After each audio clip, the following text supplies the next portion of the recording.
ទុំបេះដូងកំពុងតែស្រកឈាមអង្គុយស្ងាត់ស្ងៀមនឹកដល់រឿងរ៉ាវកន្លងធ្លាប់ជឿលើស្នេហ៍ជឿលើពាក្យផ្អែមល្ហែមរបស់បងមិនស្មានថានោះល្អបោកប្រាស់ចិត្តអូនឲ្យរងគ្រោះដំបងផ្អែមល្ហែមដូចជាទឹកខ្មុំខែប្រាំអូនចាំរកពាក្យសន្យាដែលបងធ្លាប់និយាយប្រាប់តែពេលនេះអ្វីរលាយបាត់អស់គ្មានសល់ស្រាប់បងប្រែជាប្រាប់ថាយើងមិនមែនជាគូនឹងគ្នាស្ដាយក្រោយណាស់ដែលអូនបានស្គាល់បងស្ដាយពេលវេលាដែលអូនលះបង់ដើម្បីប្រមានស្មួន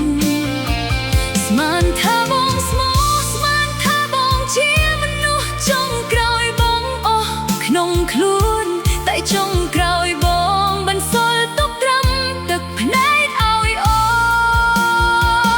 នដឹងបែបនេះអូនមិនគួរបើកចិត្តទទួលបងទេដឹងបែបនេះ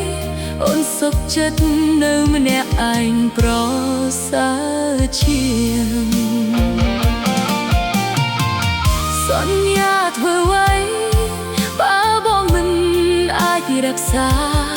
ក្តីសង្ឃឹមដែលបងឲ្យមកគឺជាថ្នាក់ពីសម្លាប់សង្ខារអូនឈឺចាប់ពេកហើយ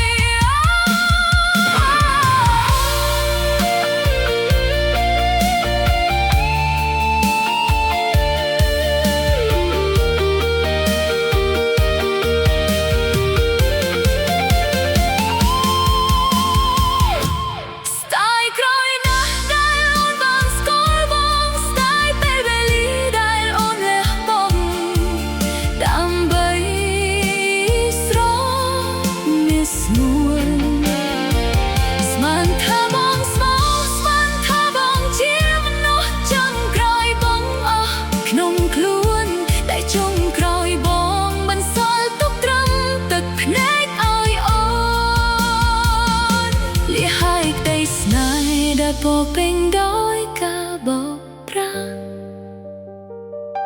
សង្ឃឹមជាតិក្រោយគុំឲ្យអូនជួបនោះដោយផងទៀត